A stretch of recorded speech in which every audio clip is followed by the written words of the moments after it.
Chaque année, le festival londonien Gods of Grind réunit le gratin du death metal à l'Astoria.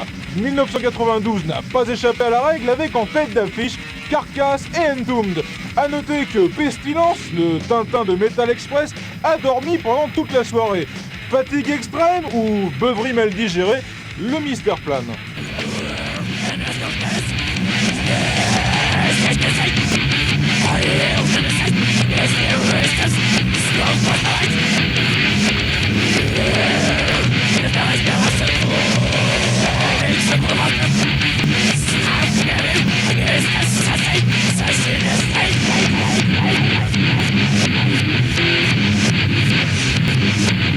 I'm a peaceful guy. That's why I play death metal, I guess. I mean, I don't go out on the street and hit someone because he like pushes my arm or something. I don't care about that, you know. I guess nobody of us are really violent persons. Death metal has got nothing to do with that, I guess. I mean, personally, I just play death metal because I find it interesting, very interesting. I find death and life, the mysteries about life and death, very interesting. And that's where the lyrics come from, and it's kind of fascinating. Death metal is about singing about death, you know, so we just wanted to make it a bit more tangible. I mean, rather than like going to see Evil Dead and writing a song about it, it'd be, you know, not that we do, but, you know, you'd see Silence of the Lambs maybe and take it into that sort of context, you know, a bit more realistic. I mean, of course it's still fantasy and it's still, you know, out in another world, but we just wanted to make it a bit more, I don't know.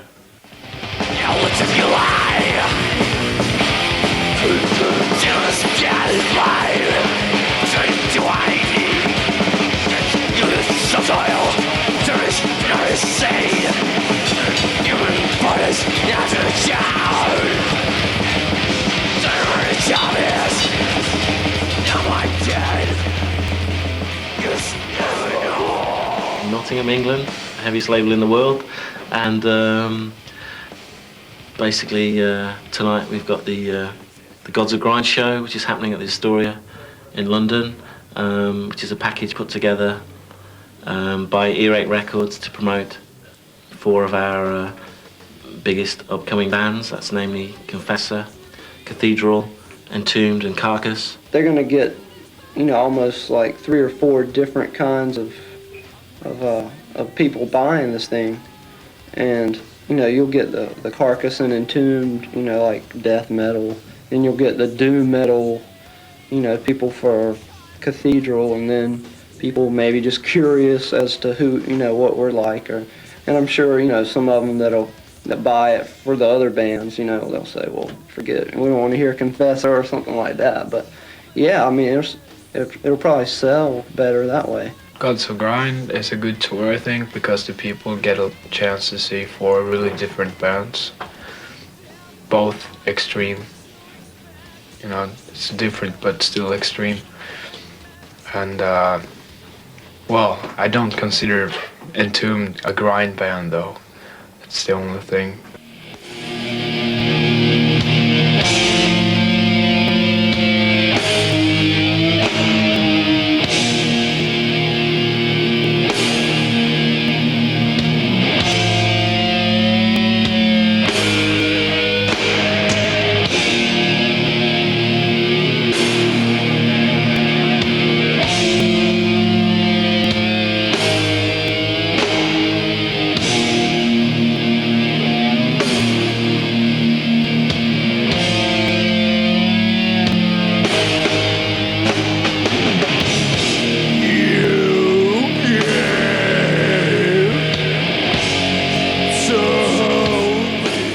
When Cathedral started, we didn't think about pleasing anybody except ourselves, because it was basically just something that we wanted to do, because there was no band in England really playing the sort of stuff that we were listening to.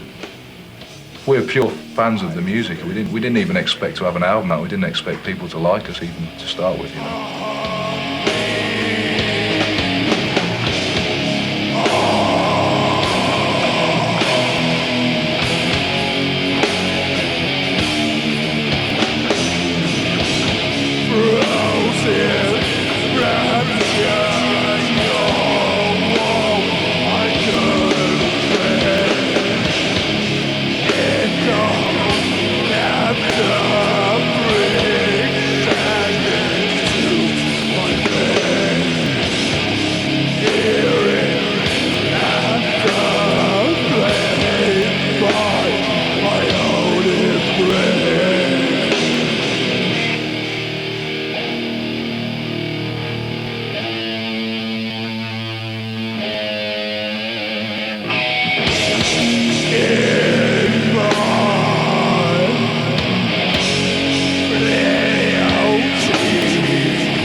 Napalm Death was really closely linked to Earache in the early days. Napalm Death was, our third release, also the eighth one, with these Mosh catalogue numbers.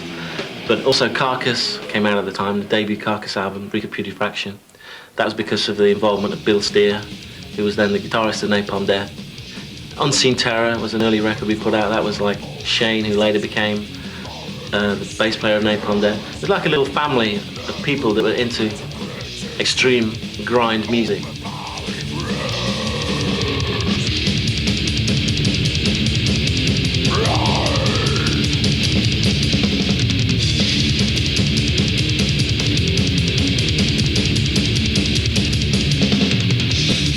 I mean, literally in England at the time, there was like 12 people or something that were into this music.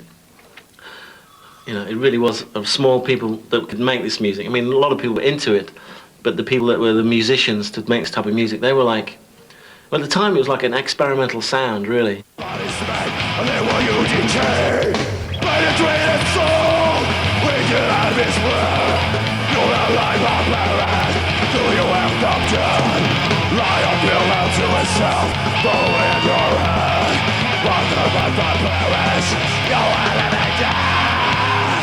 Come on, London, let me scream!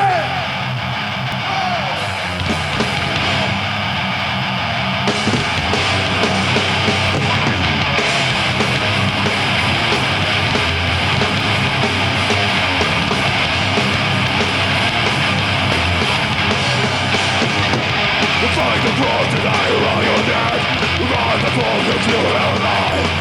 For this simple the planet, you're allowed to breathe alive. We try and recreate a mood whenever we play live. It's not like they want to go and just blow everybody away. We want to give them something that they can relate to in a way, but I don't know, that we try and give something off our music rather than sheer aggression. There's sort of like emotion behind it. If people can stand back and relate to that,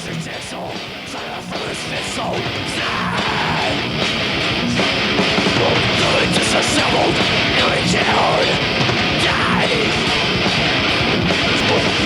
Ill frequencies are God of flesh, bone. Don't want it.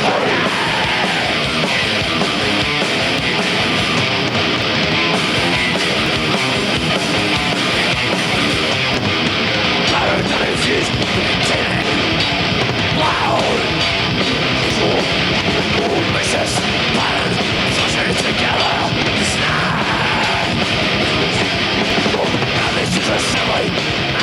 we're not sick people, but we can detach ourselves from what we're singing about. It's just words at the end of the day. I mean, we don't live this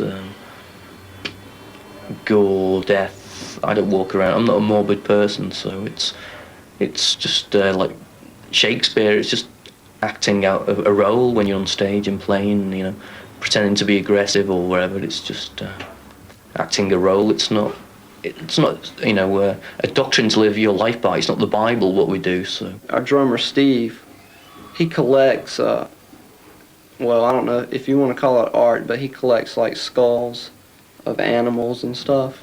And I collect old African art, like masks and stuff. And, yeah, we're into different kinds of things. Take, for instance, heavy metal, like the heavy metal scene, you know. I know that's always been competition, and they have, you know, like heavy metal bands, like you gotta be the best and stuff like that. And death metal is like the opposite to that, like a alternative to that, you know, like one big family.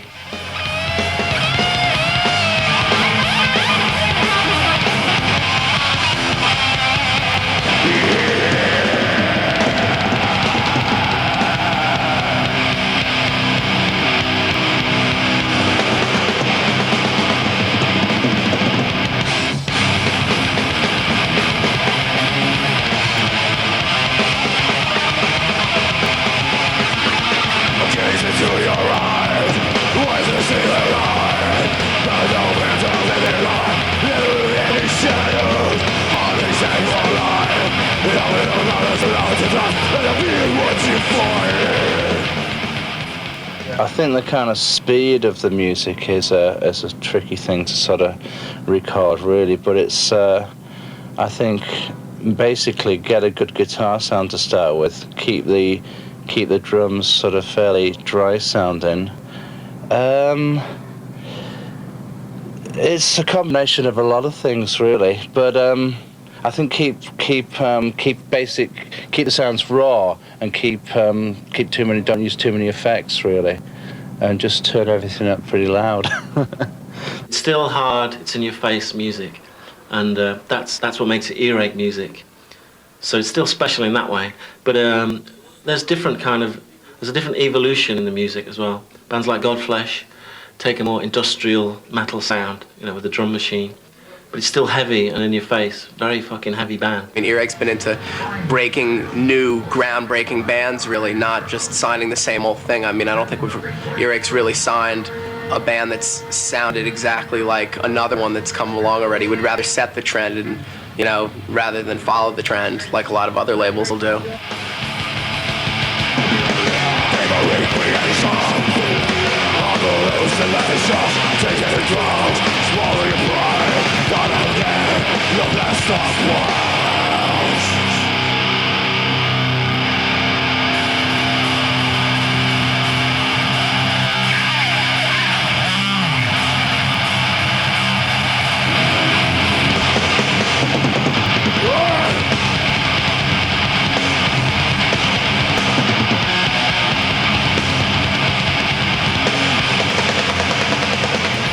I don't know, we don't want people to get too confused by what we do. Like, people are already reading things into us that aren't really there. I mean, basically, we're just an alternative rock band, really. I mean, at the end of the day, that's all we consider ourselves as being. I mean, if there's, like, weird elements to what we do, that's just, like, an extension of how we feel about things, you know. We don't want to be seen as... Well, I don't mind, you know. If people want to read into things that aren't there, then that's up to them. But...